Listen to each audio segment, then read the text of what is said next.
इंदौर में मां नर्मदा को समर्पित चौराहे का लोकार्पण 11 जनवरी को किया जाएगा। चौराहे पर मां नर्मदा के उद्गम से लेकर समागम तक की कथा का वर्णन किया जाएगा। इंदौर महापौर ने कहा कि हम मां नर्मदा के वंशज नर्मदीय ब्राह्मण हैं। इंदौर महापौर पुष्यमित्र भार्गव ने कहा कि हमें खुशी है कि मां नर्मदा की पहली प्रतिमा इंदौर में लगाई जा रही है। मध्य प्रदेश की जीवनदायिनी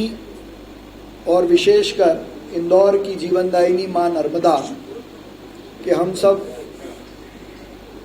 वंशज हैं, पुत्र हैं और इंदौर को ये सौभाग्य मिल रहा है कि आगामी 11 जनवरी को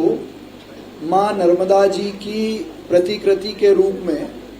इंदौर का सबसे बड़ा सुंदर चौराहा मां नर्मदा चौराहे का लोकार्पण होने वाला है और मां नर्मदा जी की प्रतिमा भी वहाँ लगने वाली है, जिसमें हम नर्मदा जी के उद्गम से लेकर विसर्जन तक की पूरी गाथा एक चौराहे पर वर्षों तक दिखती रहे, एक ऐसी प्रतिकृति के रूप में उसको बना रहे हैं। तो जैसी खुशी मां नर्मदा जी के पहली बार इंदौर आने पर हुई थी, वैसी ही प्रसन्नता पूरे नार्मदी ब्राह्मण समाज को इस नर्मदा जी के चौराहे पर और इंदौर की पहली उनकी प्रतिमा बनने पर है। प्रफुल्ल शर्मा जी जिला इकाई के अध्यक्ष हैं, आप आ जाइए। उस खुशी के साथ आदि गुरु शंकराचार्य जी जब ओंकारेश्वर आए थे और तब से लेकर आज तक नर्मदा किनारे रहने वाले ब्राह्मणों ने देश की, समाज की, परिवार की हर दृष्टि से सेवा की है और अलग अलग स्थानों से निकल कर इस समाज की प्रतिभाएं आज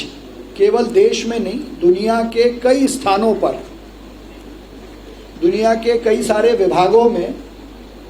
भारत का और नार्मदी ब्राह्मण समाज का प्रतिनिधित्व कर रहे हैं। और इस समाज की एक विशेषता यह भी है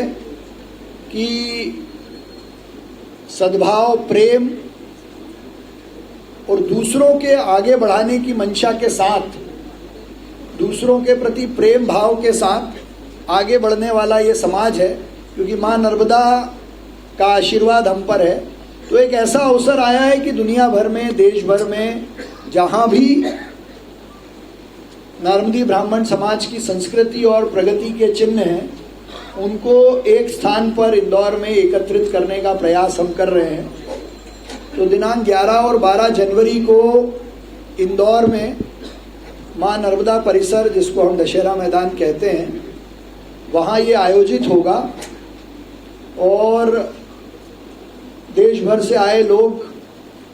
विशेषकर बिजनेस या प्रोफेशनल कम्युनिटी के लोग,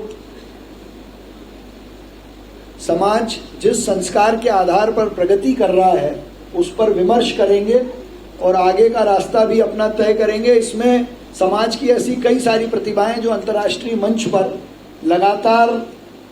प्रतिनिधित्व भी करते हैं, उनका भी एक बड़ा सांस्कृतिक कार्यक्रम, जैसे हमारे प्रियम कानूनगो जी हैं, आभास जी हैं, ऐसी कई सारी प्रतिभाएं, तो एक सांस्कृतिक कार्यक्रम का भी आयोजन वहाँ होने वाला है। और समाज के इतिहास की सबसे बड़ी शोभा यात्रा हम इंदौर में मां नर्मदा जी की प्रतिमा से लेकर कार्यक्रम स्थल तक पर भी रखेंगे। और इसका शुद्ध और मूल भाव केवल इतना है कि संस्कार के आधार पर प्रगति करने वाला ये समाज कैसे मध्य प्रदेश के और देश के विकास में और अपनी महत्वपूर्ण भूमिका निभाए, इस पर हमको मंथन करना है और एक समग्र रूप से एक शक्ति और नार्मदी समाज का जो विराट स्वरूप है वो मां अहिल्या के शहर में देखने को मिले। और इसी दृष्टि से आज हमारा सौभाग्य है कि करुणाधाम आश्रम के हमारे परम पूज्य शांडिल्य गुरु जी की उपस्थिति में इंदौर में मैंने इस विचार की घोषणा की थी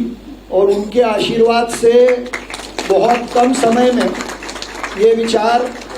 अपनी तारीख के साथ धरातल पर भी आ गया है। और इसीलिए हमने तय किया था कि इस कार्यक्रम का पहला आमंत्रण, निर्मंत्रण, आग्रह हम गुरु जी की उपस्थिति में भोपाल में मां नर्मदा जी को अपना निमंत्रण अर्पित करके भोपाल के लोगों को आमंत्रण से देंगे। लेकिन मुझे खुशी इस बात की है कि भोपाल के हमारे लोग इंदौर से ज़्यादा उत्साहित हैं, ज़्यादा तैयारी में हैं और हमको उससे प्रेरणा है कि हमको और अच्छी व्यवस्थाओं के साथ इस विमर्श को, इस समागम को, इस संगम को करना है। और भोपाल भी एक ऐसा केंद्र है जहां से पूरे देश में हमारे कामों की ध्वनि जाती है। मैं इस अवसर पर समाज के अध्यक्ष के माध्यम से, सुशील जी के माध्यम से आप सबका धन्यवाद करता हूं। आप सबको निमंत्रण देता हूं और विशेषकर मीडिया के साथियों का कि आप भी बड़ी संख्या में यहाँ उपस्थित होकर इस कार्यक्रम के प्रचार के लिए, इस विषय के लिए, और विशेषकर मध्य प्रदेश की जो जीवनदायिनी मां नर्मदा है उनका संरक्षण और वहाँ से निकलने वाली जितनी अलग अलग हमारे संस्कार हैं उनको भी एक प्रगाढ़ता मिले, इसका संदेश आपके माध्यम से जाएगा। मैं आपको भी धन्यवाद करता हूँ, आपका अभिनंदन करता हूँ।